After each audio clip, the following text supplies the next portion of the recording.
अळूवडी बनवण्यासाठी आपण 1 वाटी बेसन, 2 चम्मच तांदूळ पीठ, 1 चम्मच जिरा पावडर, 1 चम्मच तिखट, 1 चम्मच धने पावडर, अर्धा चम्मच हळद, थोडासा सांबार, चवीनुसार मीठ, 1 चम्मच लिंबू रस, पाणी टाकून सर्व एकजीव करून घ्या।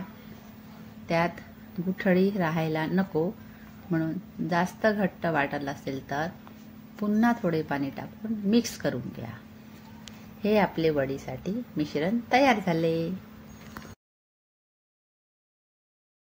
पाने स्वच्छ धुवून एक एक पाण्याच्या अशा पद्धतीने शिरा कापून घ्यायच्या।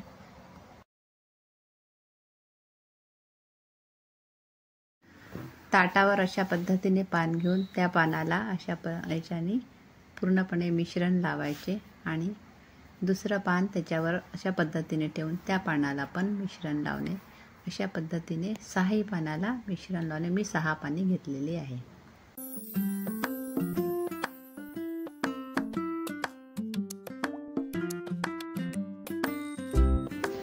त्यानंतर दोन्ही साइडनी त्याला फोल्ड करा आणि अशा पद्धतीने त्याचा रोल करून घ्या। त्याच्यावर थोडं मिश्रण थापून पण घ्या। त्यानंतर गंजामध्ये पाणी घेऊन त्याला उकळून त्यावर चाळणी ठेवा, त्याला तेल लावा आणि आपण जो रोल केला आहे तो त्यावर ठेवून घ्या आणि झाकण ठेवून 10-15 मिनिटे शिजवून घ्या। आता शिजलेला रोल तपासून घ्या। हा माझा रोल शिजलेला आहे। अशा पद्धतीने त्याला प्लेटमध्ये काढा। 5 मिनिटे त्याला थंड होऊ द्या की त्याच्या वड्या चांगल्या सुरळीत निघेल। आता वडी थंडी झालेली आहे, त्याच्या वड्या अशा पद्धतीने कापून घ्यायच्या आहे। आता आपल्याला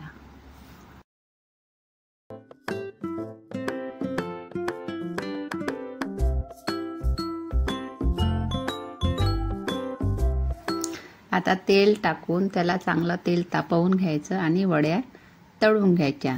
त्याला ब्राऊन होईपर्यंत तळू द्यायच्या, नंतर पलटवायच्या आणि पूर्ण वड्या ब्राऊन तळायच्या।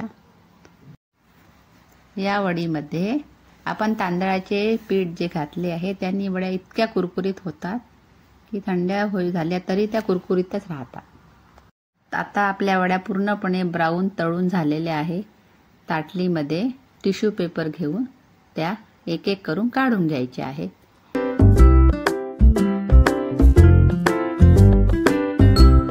आता आपल्या वड्या ह्या टेस्टी आणि कुरकुरीत वड्या तयार झालेल्या आहेत।